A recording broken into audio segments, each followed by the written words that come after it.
지난주에 이어서 스데반 설교를 계속 살펴보겠습니다. 스데반의 설교는 크게 세 부분으로 나뉘는데, 첫째는 족장시대 아브라함에서 요셉까지, 둘째는 광야시대 모세에서 다윗까지, 그리고 셋째는 다윗에서 예수님까지의 역사를 스데반 집사님이 설교로 이렇게 쭉 훑어나갑니다. 지난주에는 그 첫 번째 족장시대 중 아브라함과 할례에 대해서만 살펴보았고, 오늘은 족장시대의 마지막 족장인 요셉과 광야시대의 모세의 율법, 여기까지 살펴보도록 하겠습니다. 스데반이 이 설교를 하고 돌에 맞아 죽는 이유는 유대인들의 그 뿌리 깊은 선민 사상을 완전히 부정해 버렸기 때문입니다. 그 첫 번째로 등장하는 인물이 아브라함이었죠. 지난주에 살펴보았지만 간단히 정리하고 요셉과 모세 살펴보겠습니다. 유대인들에게 있어서 가장 중요한 인물 중에 한 사람이 아브라함입니다. 하나님께 부르심을 받은 아브라함, 하나님의 택함을 받은 아브라함, 이 아브라함을 통해서 이스라엘이라는 민족이 형성이 되는데, 이때 하나님께서 아브라함 후손들에게 너희는 내 백성이다 라는 증거로 할례를 주었습니다. 할례를 받았다는 의미는 우리는 구별된 민족이다, 이런 뜻입니다. 우리는 구별된 하나님의 백성이다. 세상에 수많은 민족이 있지만 우리는 구별된 존재다, 이것이 유대인들에게 큰 자랑이었는데 우리는 할례가 있다, 이거죠. 그런데 스데반은 이 자랑, 이 선민 사상을 어떻게 무너뜨리냐면, 우리 지난주에 보았습니다. 본문 2절 보십시오. 아브라함은 어디 출신이라고요? 메소포타미아 출신입니다. 메소포타미아는 바벨론 지역입니다. 그러니 우리의 자랑, 우리의 조상 아브라함은 우리가 그토록 혐오하는 바벨론 사람이고 우상 숭배자고, 그리고 우리가 그렇게 자랑하는 할례는 자기 힘으로 살아왔던 아브라함의 불순종을 증거하는 것이다. 이걸 스데반이 이야기를 합니다. 할례 받은 이유가 이거죠. 하나님께서 아브라함에게 아들을 주마 약속을 했는데 10년이 지나도록 아들이 없자 아브라함이 여종의 몸에서 아들을 얻습니다. 이 아들을 얻자 하나님께서 이 아브라함에게 침묵하십니다. 몇 년 동안? 13년 동안. 아브라함과 사라가 더 이상 자녀를 가질 수 없는 몸이 될 때까지 하나님께서 침묵하시는, 기다리는 기간이 13년입니다. 아브라함과 사라의 힘이 완전히 사라지는 그때 하나님께서 다시 아브라함에게 나타나 할례를 주심으로, 할례의 두 가지 기능은, 첫째, 하나님의 약속을 믿지 못하고 너의 힘으로 살았던 너의 그 불순종을 기억해라. 나는 그거 기뻐하지 않는다. 이게 할례의 첫 번째 의미고, 할례의 두 번째 의미는 하나님의 백성은 사람의 힘과 노력으로 되는 것이 아니라 오직 하나님의 은혜로 되는 것이다. 이제 이것이 할례의 의미입니다. 그러니까 스데반의 설교 첫 번째에 등장하는 아브라함은 불순종의 사람이었고, 할례는 불순종의 표다. 아브라함과 할례는 우리의 구별됨을 자랑하라고 주신 것이 아니라 우리는 그 아브라함의 후손, 불순종의 후손, 불순종의 아들들임을 잊지 마라. 그거 알아라고 주신 게 할례다. 이게 스데반의 첫 번째 설교입니다. 유대인들이 가장 자랑했던 것을 유대인들이 가장 혐오하고 수치스럽게 여기는 죄의 증거로 사용을 하더라. 그리고 이어지는 요셉의 이야기, 오늘 우리가 읽은 본문입니다. 8절부터 보십시오. 할례 언약을 아브라함에게 주셨더니 그가 이삭을 낳아 여드레 만에 할례를 행하고 이삭이 야곱을, 야곱이 우리 12조상을 낳으니라. 마지막 족장 요셉의 이야기는 이스라엘의 12지파가 어떤 사람들의 후예인가를 폭로하는 내용입니다. 9절 보니까 여러 조상이 요셉을 시기하여 애굽에 팔았더니, 여기서 여러 조상이란 이제 요셉의 형을 이야기하는데, 요셉의 형들이 요셉을 팔았는데 여기에 가담 안 한 형들이 있습니까? 없죠. 요셉의 모든 형들이 다 이 일에 동참을 했습니다. 그러니까 이스라엘 12지파, 우리가 그토록 자랑스러워하는 그 12지파의 조상들은 전부 동생을 잔인하게 죽여버린 살인범들이다. 우리는 그 죄인들의 핏줄이요 그 죄인들의 후손이다. 그래서 스데반이 이 설교를 결론 짓는 그 마지막 말씀이 52절 보십시오. 너희 조상들이 선지자들 중에 누구를 박해하지 아니하였느냐? 의인이 오시리라 예고한 자들을 그들이 죽였고 이제는 너희가 그 의인을 잡아준 자요 살인한 자가 되었다. 이게 스데반 설교의 결론입니다. 우리 조상들이 언제 선지자를 대접한 적이 있더냐? 우리 조상들은 항상 선지자를 죽였다. 그리고 우리는 그들의 후손으로 오늘도 여전히 하나님의 선지자를 죽이고 있다. 그래서 다시 본문 9절, 우리가 그토록 자랑스러워하는 12지파의 조상들을 한번 보십시오. 하나님의 선지자 요셉을 잔인하게 죽인 자들입니다. 그런데 놀랍게도 하나님은 그 버림받은 요셉을 통해서 이스라엘을 구원하셨습니다. 이게 스데반의 설교입니다. 누구의 이야기를 하고 있나요? 예수님 이야기하고 있죠. 족장들의 이야기는 아브라함의 불순종으로 시작을 해서 동생을 죽음으로 팔아넘긴 형들의 이야기로 끝이 나는, 죄로 시작을 해서 죄로 끝이 나는 족장들의 이야기, 이렇게 끝이 나는 줄 알았는데 이 죄에서 구원하기 위해 하나님은 구원자 요셉을 보내셨고, 이 요셉은 형제들에게 버림받은 자요 형제들에 의해서 죽임을 당한 자인데 그 죽임당한 자가 자기 형제들을 구원해내는 이야기, 예수님의 이야기. 우리도 불순종의 자손들입니다. 우리도 죄만 짓습니다. 그런데 하나님이 보내신 그 구원자, 우리도 알아보질 못하고 죽였는데 그 죽임당한 예수가 우리를 구원하셨습니다. 이 복음의 이야기를 스데반이 지금 사내들인 공회 앞에서 제사장과 바리새인과 서기관들에게 이 말씀을 전하고 있습니다. 너희가 요셉을 죽인 그 형들처럼 구원자를 알아보지를 못하고 하나님이 보내신 구원자 예수를 죽였다. 이 이야기를 사내들인 공회가 들었을 때에 기분이 좋았겠습니까? 우리의 자랑스러운 이 믿음의 조상들을 살인자다, 그들은 죄인이다, 이렇게 이야기를 하는데 기분이 좋을까요? 우리의 자랑스러운 할례가 불순종의 표다 이러니까 이게 기분이 좋겠습니까? 그래서 스데반을 잡아다 죽입니다. 오늘도 마찬가지. 오늘 이 시대도 복음은 좋은 소리가 아닙니다. 고린도전서 1장 18절 보십시오. 십자가의 도가 멸망하는 자들에게는 미련한 것이요 구원을 받은 우리에게는 하나님의 능력이라. 십자가에도 복음은 멸망하는 자들에게는 화나는 소리요 미련한 소리요 듣기 싫은 소리요 오직 구원받은 자들에게만 하나님의 능력이 되는 게 복음입니다. 22절도 한번 보십시오. 유대인은 표적을 구하고 헬라인은 지혜를 찾으나 우리는 십자가에 못 박힌 그리스도를 전하니 유대인들에게는 거리끼는 것이요 이방인들에게는 미련한 것이로되 부르심을 받은 자들에게는 그리스도는 하나님의 능력이요 하나님의 지혜니라.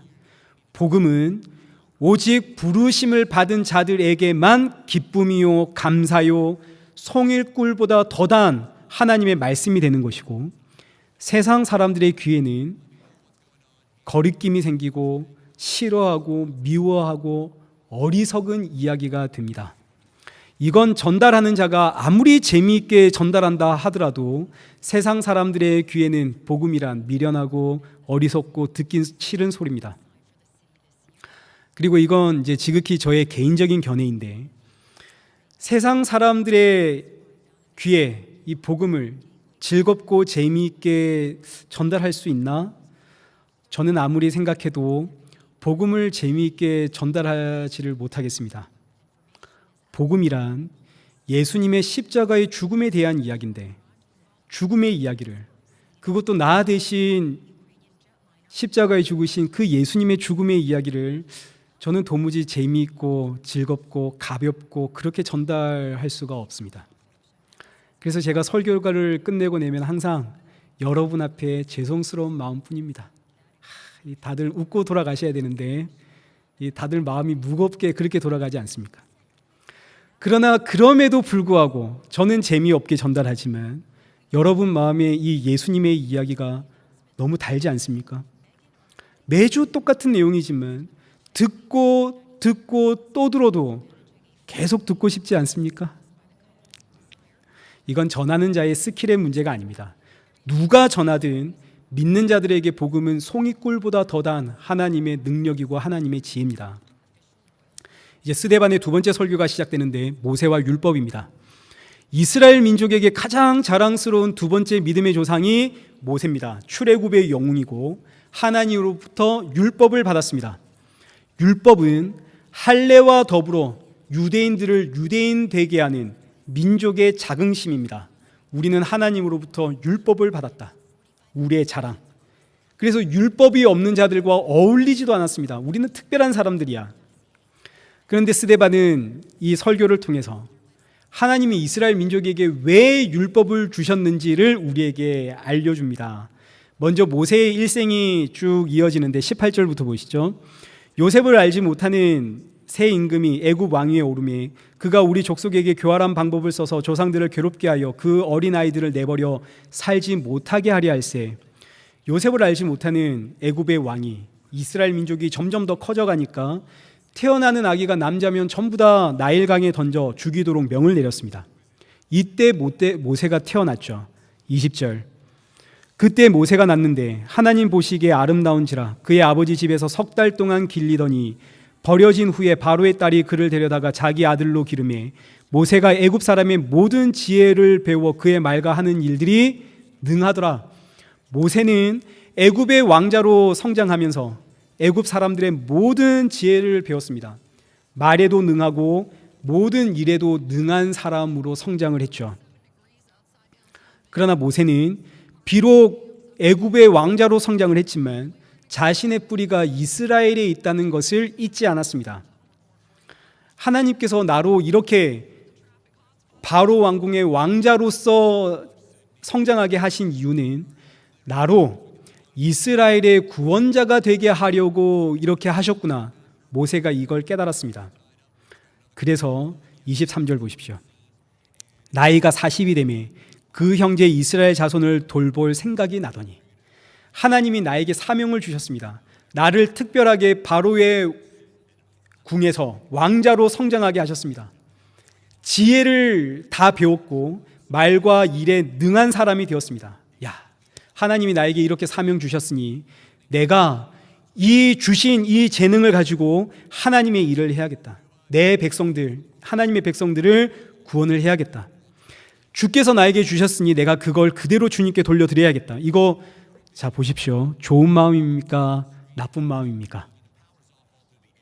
이거 좋은 마음인가요? 나쁜 마음인가요? 내가 가진 재능, 내가 배운 지혜, 내가 배운 기술, 그리고 나에게 주신 물질, 이 모든 것들을 가지고 하나님 나라를 위해 써야겠다. 이거 잘한 건가요? 못한 건가요? 너무너무 잘한 거 아닙니까? 그런데 하나님은 이런 모세를 도와주시나요? 안 도와주시나요? 하나님은 이런 모세 안 돕습니다. 이런 모세를 기뻐하기는커녕 하나님은 이런 모세에게 침묵하십니다. 그러면 이제 이 모세의 이야기 여러분 다 이해하시죠? 지금 뭔 이야기 이해 못하시는 분 없죠? 그럼 이제 이 이야기를 그대로 가지고 와서 오늘 우리에게 한번 적용해 보십시오. 지난주에도 말씀드렸지만 이 이야기를 우리의 삶으로 고스란히 가져오면 이거 이해를 못합니다. 보십시오. 하나님이 저에게 지혜도 주셨고 물질도 주셨고 기술도 주셨습니다. 나의 이 재능을 가지고 하나님 나라를 위해 사용하겠습니다. 하나님 저를 도와주십시오. 하나님 기뻐할까요? 안 기뻐할까요? 하나님 이런 나를 도와줄까요? 안 도와줄까요? 근데 이걸 이해를 못해요. 그러지 않습니까? 모세의 이야기를 보면서는 이해를 했습니다. 모세가 자기 힘으로 하려고 하니까 하나님 안 돕는구나. 근데 이거 우리의 삶으로 가져오면 이거 전혀 이해를 못하죠. 지난주 아브라함의 이야기 기억이 나십니까? 아브라함이 여종 하갈을 통해서 아들을 낳고 오 하나님 약속대로 아들 주셨습니다. 이러니까 하나님이 아브라함 기뻐하던가요? 안 기뻐하던가요? 하나님은 이런 아브라함의 힘이 완전히 빠질 때까지 13년 침묵하십니다. 마찬가지 모세가 애굽에서 배운 모든 지혜와 기술과 물질을 가지고 하나님 일을 하려고 나섰습니다. 그러자 하나님은 모세의 그 모든 지혜와 물질과 기술과 재능들이 완전히 그에게서 사라질 때까지 무려 40년을 침묵하십니다. 그래서 이제 이어지는 말씀 보십시오. 24절. 나이 40에 이스라엘을 구원하기 위해 애굽 사람을 쳐 죽였습니다. 그러자 이스라엘의 형제들이 하는 소리가 27절. 누가 너를 관리와 재판장으로 우리 위에 세웠느냐? 어제 애굽 사람을 죽인 것 같이 오늘은 나를 죽이려고 하느냐? 모세는 정말 진심으로 하나님을 위해 살려고 했는데 하나님은 그 모세의 열정과 진심과 사랑과 그 헌신 받으시나요? 안 받으시나요? 하나님이 안 받습니다. 저희 집의 누나들이 전부 음악을 전공을 했는데 누나들의 기도 제목들이 항상 이런 겁니다. 하나님, 제가 이런 음악가가 되어서 하나님께 영광 돌리는 사람이 되겠습니다. 이런 기도 얼마나 많이 했는지 모릅니다. 우리 온 가족들의 기도 제목이었습니다. 근데 지금 보니까 하나님이 그 기도 받으시고 도와줄까요? 안 도와줄까요? 모세를 보십시오. 하나님 받습니까? 안 받습니까?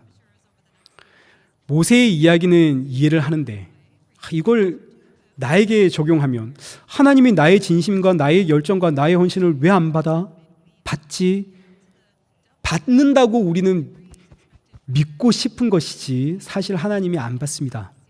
그 이유는 이제 뒤에서 살펴보겠지만 나의 진심과 나의 열정과 나의 헌신은 전부 거짓된 것들입니다. 지금은 이 마음 가지고 있지만 우리의 마음은 정말 손바닥 뒤집듯이 너무너무 쉽게 바뀝니다. 우리의 인생은 심히 거짓된 인생입니다. 하나님이 안 받습니다. 그래서 모세가 그 길로 광야로 도망가는데 그렇게 40년이 지나고 나이가 80이 되었습니다. 이제는 지팡이가 없으면 걸을 수도 없는 나이든 노인이 되었습니다. 그때 하나님이 모세를 부르셔서 30절 40년이 참에 천사가 시내산 광야 가시떨기 가시나무 떨기 불꽃 가운데서 그에게 보이거늘. 자, 보십시오. 그러니 아브라함부터 모세까지 그리고 다음 주에 살펴볼 다윗의 이야기까지 계속 반복되어지는 패턴이 하나님은 사람의 힘이 완전히 빠질 때까지 기다리십니다. 그게 아브라함은 13년이고 모세는 40년입니다. 이 말씀의 의미는 하나님의 구원과 하나님의 나라가 만들어져 감에 있어서 사람은 아무것도 할 수 있는 것이 없다는 뜻입니다. 전부 하나님이 하십니다. 하나님 나라의 확장은 사람이 하는 거 아닙니다. 사람의 손으로 이루어지지도 않습니다. 전부 하나님이 하십니다. 하나님의 나라는 오직 예수님이 자기 백성들을 찾아다가 자기 백성들을 불러서 자기 몸에 갖다 붙임으로 하나님의 나라는 만들어져 갑니다. 에베소서 2장 20절 한번 보시죠. 그리스도 예수께서 친히 모퉁이 돌이 되어 그의 안에서 건물마다 서로 연결하여 주 안에서 성전이 되어가고 너희도 성령 안에서 하나님이 거하실 처소가 되기 위하여 그리스도 예수 안에서 함께 지어져 가느니라. 이것이 하나님의 나라. 하나님의 나라는 저와 여러분이 힘내고 애써서 만들어지는 나라 아닙니다.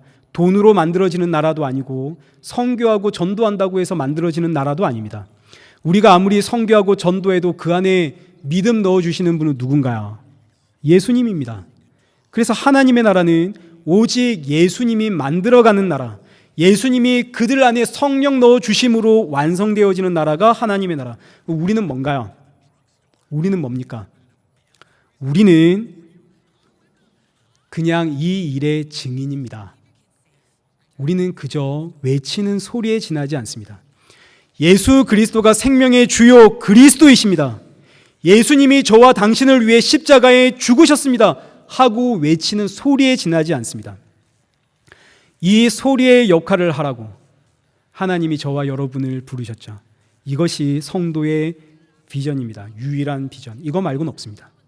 하나님의 나라는 하나님이 만들어 가시고 우리는 그저 그 일의 증인, 외치는 소리에 지나지 않습니다.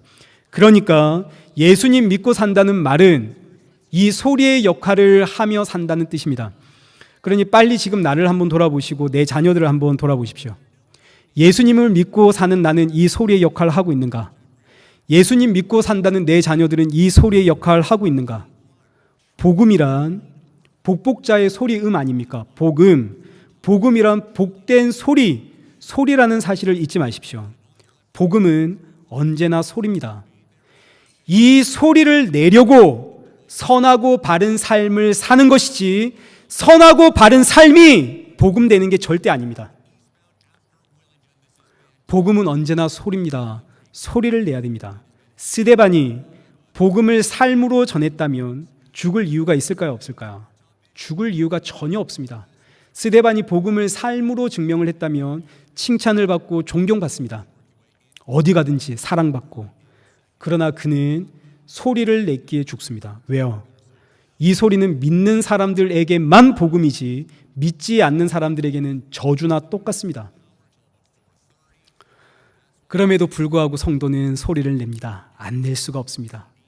이제는 증인이 되었거든요. 예수님 믿는다는 말은 증인이 되었다는 뜻입니다. 그러면 우리는 어떻게 지금 이 복음의 소리 내고 있으십니까? 하나님께서 이렇게 모세를 불러서 이스라엘의 구원자로 삼으셨습니다. 이제 36절 보시죠. 이 사람이 백성을 인도하여 나오게 하고 애굽과 홍해와 광야에서 40년간 기사와 표적을 행하였느니라. 광야 40년 동안 모세를 통해서 하나님이 쉬지 않고 기사와 표적을 보여주었습니다. 아침에 만나도 주시고 구름 기둥, 밤에는 불 기둥. 이것뿐만 아니라 38절 시내산에서 말하던 그 천사와 우리 조상들과 함께 광야 교회에 있었고 또 살아있는 말씀을 받아 우리에게 주셨던 자가 이 사람이라. 하나님께서 모세를 통해 광야 교회에 살아있는 말씀을 주었답니다. 지금 광야의 이스라엘 백성들을 광야 교회라고 부르는 것과 이들이 살아있는 말씀, 율법을 받았다는 것을 기억하십시오. 이제 드디어 하나님께서 이 광야 교회에 도대체 왜 율법을 주었는지 그 이유가 등장을 합니다. 39절 우리 조상들이 모세에게 복종하지 아니하고자 하여 거절하며 그 마음이 도리어 애굽을 향하여 아론더러 이르되 우리를 인도할 신들을 우리를 위하여 만들어라. 그때 그들이 송아지를 만들어 그 앞에서 제사하며 자기 손으로 만든 것을 기뻐하더라. 자, 하나님께서 광야 교회에 율법 주었습니다. 지금 모세는 시내산에서 그 율법을 받아가지고 이제 산 밑으로 내려오고 있는 중입니다. 그런데 산 밑에 있는 이 이스라엘 백성들은 그 짧은 시간 동안 뭐 했나요? 뭘 만들었나요? 금송아지 만들었습니다. 그럼 이스라엘 백성들이 금송아지를 만들어서 이게 우리를 구원한 여호와 하나님이다 이렇게 외칠 때에 이거 죄인 줄 알았을까요? 몰랐을까요? 이스라엘 백성들은 이거 죄인 줄 몰랐습니다. 왜냐하면 율법 받기 전이거든요. 율법을 받아 보니까, 십계명을 받아 보니까 그제서야 형상을 만드는 것이 죄구나 이걸 알게 되는 겁니다. 그러면 율법 주신 이유가 뭡니까? 이제 나왔죠. 죄를 알아라고 주셨습니다. 죄를 알아라고. 율법을 받기 전까지는 죄를 지어도 이게 죄인 줄 모르고 살았습니다. 율법을 받아서 율법에 비춰보니까 이게 죄구나. 그래서 로마서 3장 19절 보십시오. 무릇 율법이 말하는 바는 율법 아래에 있는 자들에게 말하는 것이니 이는 모든 입을 막고 온 세상으로 하나님의 심판 아래에 있게 하려 함이라. 그러므로 율법으로는 뭐를 깨닫는다고요? 죄를 깨닫습니다. 율법을 주신 이유는 세상 모든 사람들의 입을 막아버리려고 주셨습니다. 하나님 앞에서 아무 말 못하도록 입을 꽉 막아버리려고, 하나님 앞에서 자랑하지 못하도록, 하나님 저 선교하다 왔습니다, 전도하다 왔습니다, 하나님 제가 이렇게 충성 헌신 봉사하고 왔습니다, 이런 이야기 못하도록 그 입을 확 막아버리려고 율법 주었는데, 율법을 통해서 죄를 알아라고. 근데 이 율법을 보면서 아무리 보고 봐도 죄가 보이지 않으니까 나는 율법을 흠없이 지켰다는 자랑이 나옵니다. 이렇게 자랑이 나왔던 사람들 누군가요? 율법을 흠이 없도록 지킴으로 모든 사람에게 존경받았던 사람들, 바리새인 아닙니까? 예수님께서 그들을 향해 너희의 아비는 마귀다. 왜요? 율법이 그들의 입을 막는 것이 아니라 율법이 그들의 자랑이 되더라. 이게 마귀가 하는 일입니다. 성도의 자랑은 오직 하나뿐입니다. 갈라디아서 6장 14절. 그러나 내게는 우리 주 예수 그리스도의 십자가 외에는 결코 자랑할 것이 없으니. 성도의 자랑은 뭐뿐이라고요? 예수 그리스도의 십자가. 그러니까 이 성경이 율법 아닙니까? 율법 책입니다. 이 성경을 읽으면 우리의 입이 막히는 게 정상입니다. 하나님의 말씀을 들으면 우리의 이 입술이 막혀버려야 됩니다. 그래서 누구만 자랑하게 돼야 되나요? 예수님만 자랑하더라. 이게 정상입니다. 근데 우리의 자랑은 뭡니까? 예배를 드리고 나면 여러분의 입이 막히는 게 정상입니다. 무거운 마음 가지는 게 정상입니다. 다시 율법으로 돌아가서 하나님이 율법 주신 이유, 갈라디아서 3장 19절 보십시오. 그런즉 율법은 무엇이냐? 범법함으로 더하여진 것이라. 하나님이 광야 교회에 율법 주신 이유가 드디어 나왔습니다. 하나님께서 광야 교회에 율법 주신 이유는 광야 교회가 뭘 함으로? 범법함으로. 광야 교회가 죄를 범해도 이게 죄인 줄 모르니까 죄를 좀 알아라 하고 주신 게 뭐라고요? 율법입니다. 근데 이렇게 율법을 받았어도 이 광야 교회 이스라엘 백성들은 본문 42절 보십시오. 이스라엘의 지부여, 너희가 광야에서 40년간 희생과 제물을 내게 드린 일이 있었느냐? 몰록의 장막과 신 레판의 별을 받들었으며 이것은 너희가 절하고자 하여 만든 형상이니라. 그러니 이 광야 교회는, 광야의 이스라엘 백성들은 하나님으로부터 율법을 받았음에도 불구하고 그 광야 40년 내내 우상 숭배만 하더라. 답이 없습니다. 근데 광야 교회만 이랬을까요? 오늘 우리 이 시대의 교회, 오늘 우리 일의 교회는 좀 다를까요? 똑같습니다. 여러분 어떤 이야기 듣기 좋으십니까? 교회 나와서 예수님 믿기 시작했더니 내 가정이 형통하기 시작하고 내 자녀들의 삶이 술술 풀리기 시작하더라. 이런 이야기, 이런 일들이 내 안에 있는 게 좋습니까? 아니면 십자가에 죽으십시오, 이런 이야기가 듣기 좋습니까? 오늘 여러분이 뭐 기도하고 있는지 기도의 제목들 빨리 한번 정리해 보십시오. 하나님, 저 오늘도 십자가에 죽겠습니다. 저 오늘도 세상 보지 않겠습니다. 이렇게 기도하십니까? 아니면 하나님 오늘도 저 도와주십시오. 하나님 오늘도 저 지켜주십시오. 오늘도 직장에서 실수하지 않게 해주십시오. 오늘도 좋은 사람 만나게 해주십시오. 이런 기도하십니까? 어떤 기도하십니까? 그러니 우리는 입으로만 자기 부인, 자기 십자가 이러지 실상은 온통 내 삶에 집중하고 있습니다. 내 삶밖에 보이지가 않습니다. 우리는 하나님께서 모세를 불러서 애굽에 보냈더니 백성들이 모세를 환영하지 않습니다. 출애굽기 5장 19절 보십시오.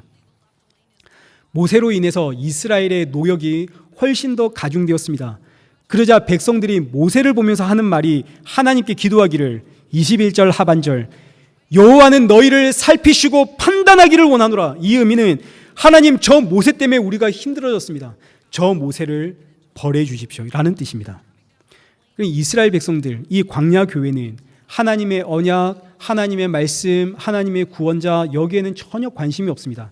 이들의 관심은 온통 지금 내 인생, 지금 이 순간의 내 삶, 내가 편하고 좋아야지, 내가 이렇게 힘들어지고 있는데 이게 다 무슨 소용인가? 심지어 이스라엘 백성들은 애굽에서 나오는 것도 원하지 않았습니다. 출애굽기 14장 11절 보십시오. 홍해 앞에 선 이스라엘 백성들, 광야 교회입니다. 이 광야 교회의 외침을 한번 보십시오. 이 외침이 오늘 우리 일의 교회 외침과 똑같습니다. 여러분의 외침이고 저의 외침입니다. 11절, 애굽에 매장지가 없어서 우리를 여기로 인도했느냐. 12절, 우리가 애굽에서 너에게 이른 말이 이거 아니냐. 우리를 그냥 좀 내버려 둬라. 우리가 애굽 사람 섬길 것이라 하지 않았느냐. 광야 교회에 하나님께 전혀 관심 없습니다. 그저 오늘 이 순간을 살아가는 내 인생이 중요할 뿐입니다.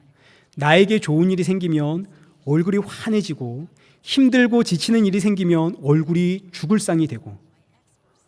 오늘 우리 안 그러십니까? 세상 일 때문에 울고 웃지 않습니까?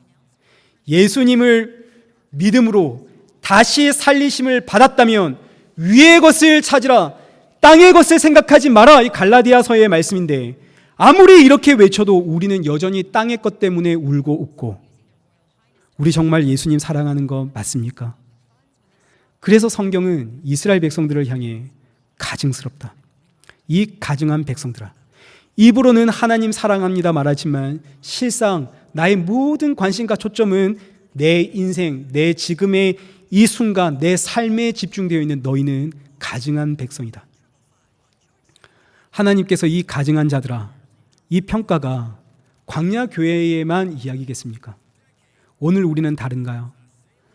광야 교회나 신약의 초대 교회나 그리고 오늘 우리 일의 교회나 다 똑같습니다. 가증한 죄로 가득 찬 공동체입니다. 그래서 이어지는 말씀이 이제 다음 주에 살펴볼 장막이 나오는 겁니다. 그래서 장막이 나옵니다. 본문 44절, 광야에 우리 조상들에게 증거의 장막이 있었더니, 이 증거의 장막 때문에 삽니다. 증거의 장막, 성막 때문에 죄로 가득 찬 이스라엘 백성들, 답이 없는 이 이스라엘 백성들, 이 광야 교회가 이 장막 때문에 살죠. 하나님께서 이들을 용서하고 구원하십니다. 이 장막, 이 성막 때문에. 이 성막이 대체 뭐길래? 이 성막은 어린 양을 잡아다가 그 피를 흘리는 속죄의 제사를 드리는 곳입니다. 이 장막이 바로 예수님의 그림자죠. 그토록 죄가 가득한 이 광야 교회가 구원받는 이유는 그런 그들을 살리기 위해 어린 양이 장막에서 끊임없이 피를 흘려 죽고 있기 때문에, 오늘 우리 일의 교회가 구원받는 이유도 똑같습니다. 이런 저와 여러분을 위해 하나님의 어린 양 예수 그리스도가 십자가에서 그 보혈의 피를 흘리셨기 때문에, 그래서 오늘 저와 여러분이 구원받는 거 아닙니까? 요한일서 4장 10절 보십시오. 사랑은 여기 있으니 우리가 하나님을 사랑한 것이 아니요 하나님이 우리를 사랑하사 우리 죄를 속하기 위하여 화목제물로 그 아들을 보내셨습니다. 여러분, 하나님 사랑하십니까? 우리가 언제 하나님을 사랑했습니까? 우리는 내 삶만 사랑을 했습니다. 내 인생을 사랑했고, 내 자녀 사랑하고, 내 가정 사랑하고, 입으로만 하나님을 사랑합니다, 하나님 저 하나님 사랑합니다 이렇게 고백하는 우린 가증스러운 사람들입니다. 그래서 복음이란 이렇게 가증스러운 나를 하나님이 사랑하시고 그 아들을 십자가에 내어주셨다, 이 복음 아닙니까? 성도는 이 복음의 말씀을 귀에 딱지가 생기도록 듣고 또 듣고 또 들어야 됩니다. 교회에서 이 생명의 말씀이 멈추면 교회는 그때부터 하나님과 거래하는 현장이 되어집니다. 하나님, 제가 이렇게 헌금할 테니 저를 좀 도와주십시오. 하나님, 이 프로젝트 성공하면 제가 정말 주를 위해 살겠습니다. 하나님, 이번 시험만 잘 치면 제가 정말 하나님을 위해 이렇게 살겠습니다. 도와주십시오. 하나님의 어린 양, 그 예수 그리스도가 십자가에 왜 죽으셨는지, 사랑이 어디에 있는지 이 말씀들이 선포되지 않으면 정말 한순간입니다. 순식간에 교회는 하나님과 거래하는 우상 숭배의 현장으로 전락해버립니다. 하나님, 내 자녀 도와주십시오. 우리 가정 지켜주십시오. 예수님이 도대체 왜 십자가에 죽으셔야 했는지 이 생명의 말씀 날마다 묵상하십시오. 그리고 이 세상 모든 교회에서 이 생명의 말씀이 끊어지지 않기를 기도하십시오. 그런 저와 여러분 되시길 축원합니다.